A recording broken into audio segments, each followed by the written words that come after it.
তবে ইউনূস সরকারের তদন্তে কিছু তথ্য বেরিয়ে এসেছে, যেটা শুনলে আপনি অবাক হবেন, চমকে উঠবেন। তদন্তে বেরিয়ে এসেছে এই ঘটনার তাৎপর্য অনেক বড়, গভীর। আপনি চমকে যাবেন যেগুলো কি কি ঘটতো, আমরা কোথায় ছিলাম, কেমন বাংলাদেশ ছিলাম, কোন রাজ্যে ছিলাম, এটা কি বাংলাদেশ না ভারতের কোনো পরত রাজ্য ছিল?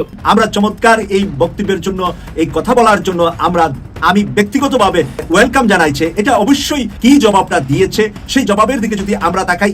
দর্শক, আজকের আগে এমন দৃশ্য আমি কখনো দেখিনি, আর এই কারণেই আমি প্রথমবার এই দেখলাম। এখন একটা বিজয় মিছিল করার পরিকল্পনা করে দিয়েছে। কাকু অন ফায়ার, ডাবল স্ট্যান্ডার্ড অবস্থানে আছে। মানে প্রথম দিকে অনেকটা কূটনৈতিক অবস্থানে থাকলেও বাট রাইট নাও কাকু কিন্তু কূটনৈতিক অবস্থানে নাই, ডাইরেক্ট অ্যাকশন কয় আমি যাই না শুই না, এই প্রথমবারের মতো।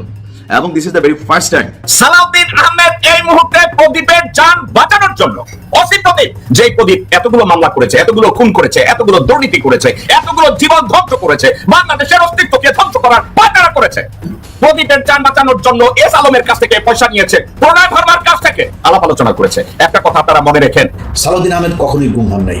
সালাউদ্দিন আহমেদ ভারতের রাষ্ট্রীয় অতিথি হিসেবে সেই দেশে গিয়েছিলেন, সেই দেশে তাকে 10 বছর ট্রেনিং দেওয়া হয়েছে। এবং এই যে আজকে যেই বাংলাদেশে রয়ের যেই দাড়ি ধরে টানাটানি করে জুলুম, অত্যাচার, নিষ্ঠুরতার চরম পরিচয় দেখিয়েছে মানিকগঞ্জের একজন সন্ত্রাসী, যার মাথায় চুল নেই, টাকলা সেই সন্ত্রাসী একজন দাড়িওয়ালা টুপিওয়ালার উপরে চরম অমানবিক অত্যাচার করেছে, যে ভিডিও ইতিমধ্যেই বাংলাদেশের বিভিন্ন প্রান্তে ভাইরাল হয়েছে। শক্তিশালী বিরোধী দল না থাকলে গণতন্ত্রের 2 পয়সা দাম নাই, 2 পয়সা। মনে প্রাণে চাই এই দেশে এমন শক্তিশালী বিরোধী দল আসবে যেন গণতন্ত্রের পথে দেশকে নিয়ে যাইতে পারে। আসসালামু আলাইকুম প্রিয় দর্শক, বর্তমান সময়ের রাজনৈতিক প্রেক্ষাপট বা পরিস্থিতির উপর বিশ্লেষণ করে আপনাদের সামনে কিছু গুরুত্বপূর্ণ ভিডিও ফুটেজ নিয়ে হাজির হয়েছি। এমনকি দর্শক, আমি আশা করছি যারা ভিডিওটি অন করেছেন তারা সম্পূর্ণ ভিডিওটি মনোযোগ সহকারে দেখবেন, তাহলেই বুঝতে পারবেন ভিডিওর মূল রহস্য বা আসল ঘটনাগুলো। তো প্রিয় দর্শক, আমি আর বেশি কথা বাড়াতে চাই না, চলুন দেখে আসি আজকের সেই কাঙ্ক্ষিত ভিডিওগুলো। তবে তার আগে বলি, যারা এখনও চ্যানেলটি সাবস্ক্রাইব করেননি তারা চ্যানেলটি সাবস্ক্রাইব করে পাশে থাকা বেল আইকনটি বাজিয়ে দেবেন, আর যারা ইতিমধ্যে সাবস্ক্রাইব করে রেখেছেন তাদেরকে অসংখ্য ধন্যবাদ। তো চলুন দর্শক, একটা লাইক দিয়ে আমরা ধারাবাহিকভাবে সকল ভিডিওর বিস্তারিত আলোচনা দেখে আসি। সালাউদ্দিন আহমেদ এই মুহূর্তে প্রদীপের জান বাঁচানোর জন্য প্রদীপ, যে প্রদীপ এতগুলো মামলা করেছে, এতগুলো খুন করেছে, এতগুলো দুর্নীতি করেছে, এতগুলো জীবন ধ্বংস করেছে, বাংলাদেশের অস্তিত্বকে ধ্বংস করার পায়তারা করেছে, ভারতীয় হাইকমিশনের নির্দেশে এখন এই সাউয়া একদিকে ডক্টর ইউনূসের সাথে নির্বাচন দিয়ে দেন দরবার করে, অন্যদিকে প্রদীপের জীবন বাঁচানোর জন্য তলে তলে সে কাজ করে। আপনারা কি তা জানেন?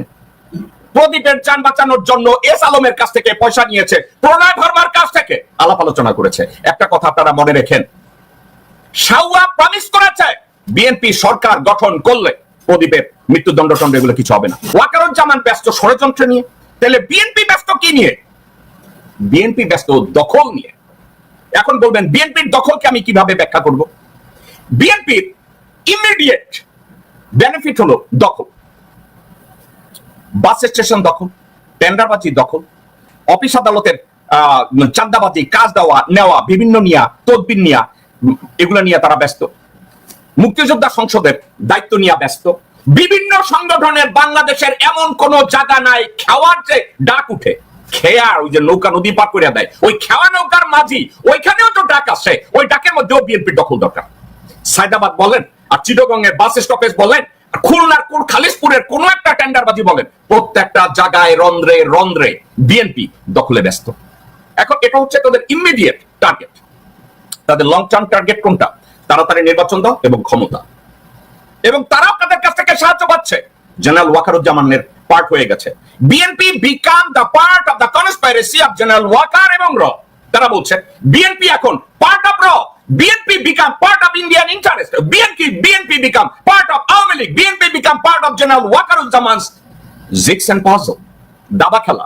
জেনারেল ওয়াকারুজ্জামান তাদেরকে এমন ভাবে গুটিতে বসিয়েছে, বিএনপি তাদের ক্রীড়ানক হয়। আপনাদেরকে ঠান্ডা মাথায় একটা কথা বলি, হাসিনা যখন দেখেছে তার দল ভারী করতে পারছে না, হাসিনা তখন কি করেছে?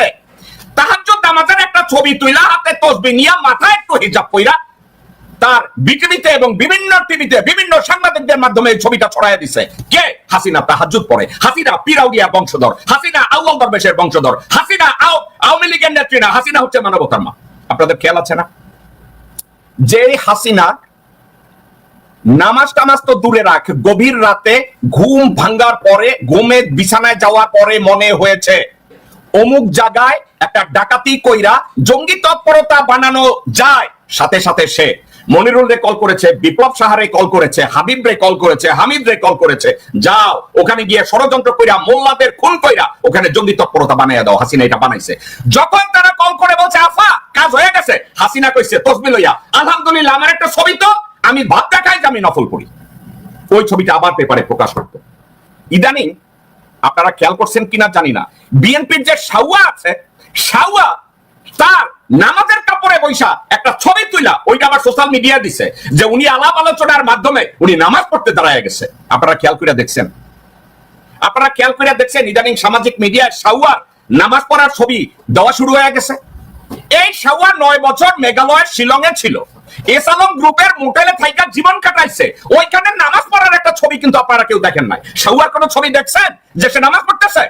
আপনারা দেখি শিলংয়ের ওই চেয়ারে বৈশা লোকজনদের সাথে কথা কইতেছে, পায়ের উপরে পা উঠাইয়া কথাবার্তা কইতেছে, চিল্লাচিল্লি করতেছে। এতদিন সাউয়ার কোন ছবি নামাজ পড়া, তাসবিহ পড়া, আল্লাহ আল্লাহ করা কোন জায়গায় কিছু দেখেছেন? দেখেন না।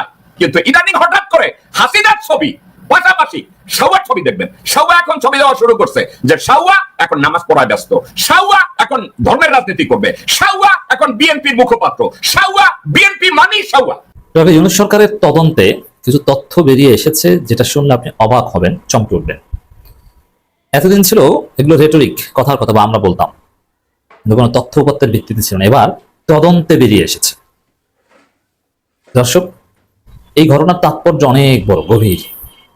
কি হচ্ছে আমি আসছি, আপনি চমকে যাবেন যেগুলো কি কি ঘটতো, আমরা কোথায় ছিলাম, কেমন বাংলাদেশ ছিলাম, কোন রাজ্যে ছিলাম, এটা কি বাংলাদেশ না ভারতের কোনো করদ রাজ্য ছিল, প্যারাস স্টেট ছিল? দর্শক, খবর গুম কমিশনের প্রতিবেদন, ভারতের গোয়েন্দা সংস্থা গুমের সঙ্গে জড়িত ছিল। চিন্তা করেছেন, র এসে বাংলাদেশে গুম করতো। এটা কি কোনো স্বাধীন দেশে আমরা ছিলাম? সালাউদ্দিন আহমেদ ট্রান্সন্যাশনাল গুমের শিকার হয়েছে। কারা গুম করেছে? র করেছে। সুখরঞ্জন বালি, তাকে পাওয়া গেছে ভারতে জেল কেটেছেন। কারা গুম করেছে? র গুম করেছে। শুধু ট্রান্সন্যাশনাল গুম না, সালাউদ্দিন সুখরঞ্জন বালি না, লোকাল গুম যেগুলো বাংলাদেশের ভিতরেই, ওগুলো র এসে এক্সিকিউট করতো, রয়ের প্রেসক্রিপশনে হতো। র এগুলো ডিজিএফআই কে ট্রেনিং দিত, র্যাবকে ট্রেনিং দিত, র সরাসরি হেল্প করতো। হিন্দি ভাষীর না অনেকের নাম অনেকে শুনেছে। রিমান্ডে এই ভারতের লোক, রয়ের লোক এখানে থাকতো, চোখ বাঁধতে সহায়তা করতো বা নানান ভাবে এর সাথে সরাসরি এনগেজ ছিল। এখন এই যে এটা এতদিন আমরা বলে আসছি যে ভারত জড়িত, কিন্তু এখন তদন্তে বেরিয়ে আসলো। ইউনূস সরকারের যে গুম কমিশন, সেই গুম কমিশনের তদন্তে বেরিয়ে এসছে। তো এই তদন্তে ভারতের সম্পৃক্ততা পাওয়া গেছে। এখানে এটার একটা গুরুত্ব আছে, সেটা হচ্ছে দেখেন, ইউনূস সরকার যদি ভুল না করে, তারা যদি এটা ইন্টারন্যাশনালি মার্কেটিং করে, জাতিসংঘকে দেখাবে, যুক্তরাজ্য, ইউরোপিয়ান ইউনিয়ন, কানাডা, আর যত মানবাধিকার সংস্থা সবাইকে এই কমিশন, এই রিপোর্ট পাঠিয়ে দেবে, বলবে যে দেখেন যে ভারত বাংলাদেশের গুমের সাথে জড়িত, কত বড় অপরাধী, বাংলাদেশের গুমের সাথে ভারত জড়িত। আর এটা বিশ্বাসযোগ্য, ভারত আমেরিকার মাটিতে ঢুকে হত্যা করে, কানাডার মাটিতে ঢুকে হত্যা করে সেই খালিস্তানপন্থী, আপনি জানেন না এইসব ঘটনা? এটা নিয়ে কি হয়েছিল, মানে এই ধরনের ঘটনা যে ভারত ঘটায়, এটা ইন্টারন্যাশনাল অ্যাকসেপ্টেড। কারণ বাংলাদেশের গুম কিন্তু হত্যার চাইতে বড় অপরাধ। তাই বাংলাদেশের গুমের সাথে ভারত জড়িত, এটা জাতিসংঘ সহ সারা পৃথিবীকে জানালে মোদি বেকায়দা করবে। আর রয়ের চিফ কিন্তু মোদি বা প্রাইম মিনিস্টার অফিসের আন্ডারে, সাউথ ব্লকের আন্ডারে। সেই জায়গায় র যেসব কাজ করেছে, এটা সরাসরি, বিশেষ করে সালাউদ্দিন কেস কিংবা সুখরঞ্জন বালি কেস, এখানে তৎকালীন প্রাইম মিনিস্টার যিনি থাকেন না কেন, তার সাইন লাগতো, অতএব তিনি জড়িত। ইউনূস সরকার চাইলে এটাকে ডিপ্লোম্যাটিক্যালি ইউজ করে মোদিকে একটা কঠিন পরিস্থিতি ফেলতে পারেন। কারণ ভারত সরাসরি গুমের সাথে জড়িত, এটা ইন্টারন্যাশনাল এস্টাবলিশড হলে তারা আন্তর্জাতিক বিভিন্ন ফোরামে বেকায়দায় পড়বে। এমনিতেই তাদের ইমেজ সংকটে, ইসরায়েলের পক্ষে এটা ভয়ানক একটা পরিস্থিতি তাদের জন্য। এটাকে কেন্দ্র করে ইউনূস চাইলে মোদির সাথে নানান বিষয় ট্রেড অফ করতে পারে। কিভাবে? এরকম একটা আলোচনা হতে পারে এবং মোদি এতে রাজি হবে যে হাসিনাকে ফেরত দাও, আওয়ামী লীগের লোকজনকে পুশব্যাক করো, ধরে ধরে ফেরত দাও, নইলে কিন্তু আমরা যে কেস ফাইল করবো সেখানে কিন্তু তোমাকে আসামি করবো, মোদিকে বা ভারতের বড় বড় নেতাদের আসামি করবো। আর ভারতের নেতা আসামি করলে ধরা পড়বে নিশ্চিত, প্রমাণিত হবে, রায় হবে যে ভারতের অমুক জড়িত, তার এই রায়। এটা নিয়ে যদি ইন্টারন্যাশনাল ক্রিমিনাল কোর্টে যায়, তখন ব্যাপক বেকায়দায় পড়বে। তখন এটা এইসব ঝামেলা থেকে বাঁচা যায়। দুইটা কেসে ভারত ধরা পড়বে নিশ্চিত। একটা হচ্ছে এই যে এই গুম কমিশনের রিপোর্টে তাদের প্রমাণ পাওয়া গেছে, এখন এটা নিয়ে কেস করলেই হয়। আর একটা হচ্ছে আমাদের পিলখানা ট্র্যাজেডি, সেনাবাহিনী হত্যাকাণ্ডের যে ঘটনা, বিডিআর বিদ্রোহ, ওখানেও ভারত জড়িত। ওখানে ওটার প্রতিবেদন আসতেছে। তখন তখন ওই মোদীকে বাধ্য করা যাবে যে তোমাকে কেসের মামলা আসামি করবো না, হাসিনাকে ফেরত না দিলে কিছু আওয়ামী লীগ নেতাকর্মীকে ধরে ফেরত দাও। এরকম নানান ট্রেড অফ চাইলে করতে পারে, এই দিক থেকে তাৎপর্য আছে। দাড়ি ধরে টানাটানি করে জুলুম, অত্যাচার, নিষ্ঠুরতার চরম পরিচয় দেখিয়েছে মানিকগঞ্জের একজন সন্ত্রাসী, যার মাথায় চুল নেই, টাকলা সেই সন্ত্রাসী একজন দাড়িওয়ালা টুপিওয়ালার উপরে চরম অমানবিক অত্যাচার করেছে, যে ভিডিও ইতিমধ্যেই বাংলাদেশের বিভিন্ন প্রান্তে ভাইরাল হয়েছে। জনগণ জানতে চায় সেই টাকলার কি পরিচয় এবং কেন তিনি দাড়িওয়ালাকে এরকম করে টেনে হিঁচড়ে অত্যাচার করলেন। কি অমন অপরাধ যে কারণে নবীর সুন্নাত দাড়ির উপরে তোমাকে আক্রমণ করতে হবে, তার দাড়ি টেনে হিঁচড়ে তাকে অপমান করতে হবে? এটা কোনো দেশের মানুষ কোনোভাবে সভ্য সমাজে সহ্য করতে পারে না। বাংলাদেশের 90% মুসলমানদের দেশে একজন মানুষের দাড়ি থাকবে, টুপি থাকবে, ইসলামিক পোশাক থাকবে, কিংবা ভিন্ন আদর্শেও সে যদি চলে, তার উপরে আপনি এভাবে অমানবিকতা দেখাতে পারেন না। আপনি অমানবিকতা দেখাতে গিয়ে তার দাড়ি ধরে বারবার টানছেন। এই দাড়িটার কাছে মনে হচ্ছে যেন আপনি চরমভাবে ক্ষিপ্ত এবং এই দাড়িওয়ালাকে আপনি যে কোনো মূল্যে শেষ করে ফেলতে চান, এরকম একটি মানসিকতা সেই টাকলা সন্ত্রাসীর চেহারায় দেখা গিয়েছে, কর্মকাণ্ডে দেখা গিয়েছে। সারা বাংলাদেশের মানুষ ফুঁসে উঠেছে, এই টাকলার বিচার চায় এবং এই টাকলা যেখানেই থাকুক না কেন তাকে ধরে এনে তারপরে সর্বোচ্চ শাস্তি নিশ্চিত করার আহ্বান জানিয়েছে বাংলাদেশের সকল ধরনের, সকল পেশার, সকল মতের মানুষরা। সোশ্যাল মিডিয়া এই মুহূর্তে নিন্দার ঝড় তুলছে যে একজন ব্যক্তির উপরে কিভাবে অমানবিক নির্যাতন চালানো হচ্ছে। আপনারা দেখেছেন সেই মানিকগঞ্জের ভিডিওতে কম্পিউটারের দোকানে বসা একজন সুন্নাতি চেহারার দাড়ি নিয়ে টুপি নিয়ে বসে থাকা মানুষটির উপরে কি অমানবিক অত্যাচার করেছে। দাড়িওয়ালা টুপিওয়ালা মানুষটি শান্ত শিষ্টভাবে বসেছিলেন, তিনি কোনো প্রতিবাদ করেন নাই, কিংবা সেখানে প্রতিবাদের পরিস্থিতিও ছিল না, কিন্তু তার উপরে সেই টাকলা সন্ত্রাসী দাঁড়িয়ে তারপরে তার দাড়িগুলো টেনে টেনে টেনে টেনে তুলে ফেলার চেষ্টা করেছিলেন, যা দেখে কেউ কোনোভাবে সহ্য করতে পারে না। আজকের এই বাংলাদেশের, যখন আমরা জুলাইয়ের অভ্যুত্থানের পরে এই দেশটাকে একটি সুন্দর দেশ দেখতে চেয়েছি, সেই সময় এসেও এরকম আলেম সমাজের উপরে কিংবা দাড়িওয়ালাকে টুপিওয়ালাকে হেনস্থা করা, এটা কোনোভাবে মেনে নেওয়ার সুযোগ নেই। আমরা এগুলো দেখেছি গত 16 বছরে।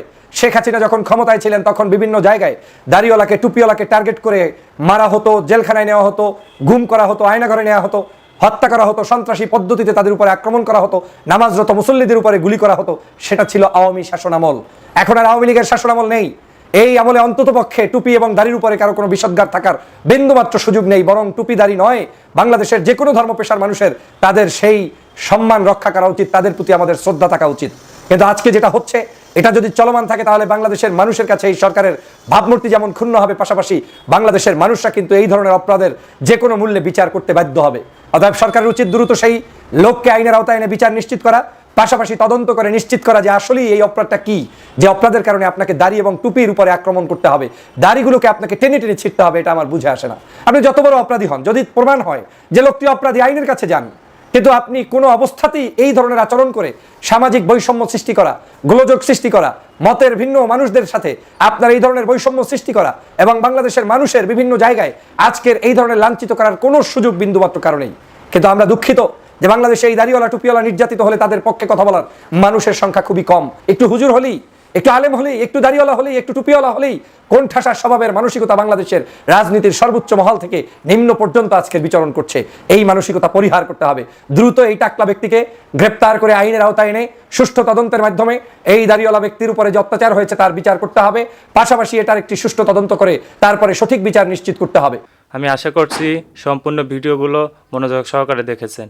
সেই সাথে ভিডিওর কোনো তথ্য বা মতামত থাকলে কমেন্ট বক্সে জানিয়ে যাবেন। আজকের মতন এখানে শেষ করছি। ফিরে আসছি আগামী দিনে অন্য কোনো টপিকস নিয়ে। সে পর্যন্ত ভালো থাকবেন। আল্লাহ হাফেজ।